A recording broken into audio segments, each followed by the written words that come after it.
मान्सूनचा प्रवास 8 तारखेनंतर रखडला असून दक्षिण मध्य महाराष्ट्रापर्यंत त्यानं आगेकूच केली नाहीये.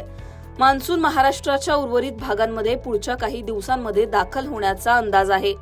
मुंबईत मान्सून 15 तारखेच्या आसपास बरसेल तर उर्वरित महाराष्ट्रात 20 तारखेच्या आत पुढची आगेकूच करेल असा अंदाज हवामान विभागानं वर्तवलाय. पुढचे काही दिवस नेमकी काय परिस्थिती असेल, वादळी पावसाचा इशारा नेमका कुठे देण्यात आलाय जाणून घेऊयात. सॅटेलाइट इमेजनुसार अरबी समुद्रात कमी दाबाचं क्षेत्र सक्रिय नसल्यामुळे आणि बंगालच्या उपसागरामध्येही मान्सूनला पुढे जाण्यास पोषक वातावरण तयार होत नसल्यामुळे मान्सून पुढे जात नाहीये. उत्तरेकडून येणाऱ्या कोरड्या वाऱ्यांमुळे मान्सूनच्या वाऱ्यांमध्ये अडथळा निर्माण होतोय. त्यामुळे मान्सूनचे वारे पुढच्या दिशेने आगेकूच करत नाहीयेत. मान्सून 8 तारखेनंतर पुढे सरकलाच नाहीये.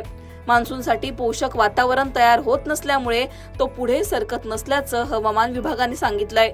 पण पुढच्या 4 ते 5 दिवसांमध्ये मान्सून पुढची आगेकूच करेल असा अंदाज आहे. आता हवामान विभागाने जारी केलेल्या मॅपनुसार 18 तारखेला विदर्भातील काही जिल्ह्यांमध्ये उष्णतेचा अलर्ट आहे. तापमान कमी झालेलं असताना आता पुन्हा एकदा तापमान वाढण्याची शक्यता हवामान विभागाने वर्तवली आहे. अमरावती, यवतमाळ, वर्धा, चंद्रपूर या भागांमध्ये उष्णतेचा अलर्ट असेल तर गोंदिया, भंडारा, गडचिरोली या भागांमध्ये वादळी पावसाचा अलर्ट हवामान विभागानं दिलाय.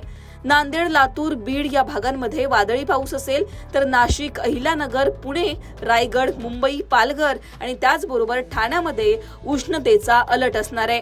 11 तारखेला कुठे वादळी पाऊस तर कुठे उष्णतेचा अलर्ट पाहायला मिळेल. 12 तारखेला सुद्धा कुठे उष्णतेचा अलर्ट असणार आहे तर कुठे वादळी पावसाची शक्यता वर्तवण्यात आली आहे. विदर्भातील सगळ्याच जिल्ह्यांमध्ये वादळी पावसाचा अंदाज वर्तवण्यात आलाय. त्याचबरोबर पालघर, ठाणे, मुंबई, रायगड या भागांमध्ये उष्णतेचा अलर्ट देण्यात आलाय.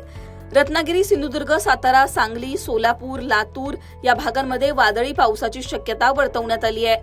13 तारखेला विदर्भातील सगळ्याच जिल्ह्यांमध्ये पावसाचा अलर्ट असणार आहे.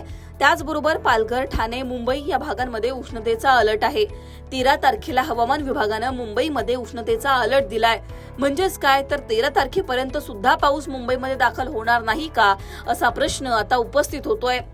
14 तारखेचा अलर्ट पाहिला तर 14 तारखेला सुद्धा विदर्भामध्ये पावसाचा अलर्ट आहे. दुसरीकडे रायगड, रत्नागिरी या भागांमध्ये वादळी पाऊस पडेल तर मराठवाड्यातील काही जिल्ह्यांमध्ये सुद्धा वादळी पावसाचा अलर्ट असणार आहे. 15 तारखेला सुद्धा विदर्भातील काही जिल्ह्यांमध्ये वादळी पावसाचा अलर्ट आहे. त्यामुळे पुढचे काही दिवस महाराष्ट्रातील हवामान पाहता वादळी पाऊस तर कुठे उष्णतेची लाट पाहायला मिळणार आहे. हवामान विभागाने या सगळ्या जिल्ह्यांना दिलेला वादळी पावसाचा अलर्ट हा मान्सूनचा पाऊस नाहीये, हा मान्सून पूर्व पाऊस आहे. त्यामुळे या पावसामुळे नुकसान सुद्धा होऊ शकतं. हवामान विभागानं 20 तारखेपर्यंत मान्सून महाराष्ट्राच्या उर्वरित भागांमध्ये दाखल होईल असं जरी सांगितलं असलं तरी सध्या तरी त्याने पुढची आगेकूच केली नाहीये. त्यामुळे मान्सूनला पुढे जाण्यास पोषक वातावरण कधी तयार होतं हा प्रश्न आता उपस्थित झालाय. मान्सून त्याची पुढची आगेकूच कशी करेल हे पाहणं महत्वाचं असणार आहे. तुमच्या भागात सध्या काय परिस्थिती आहे, तिथे कशा प्रकारचं वातावरण आहे हे कमेंटमध्ये सांगा. लोकमतला सबस्क्राईब केलं नसेल तर सबस्क्राईब करायला विसरू नका.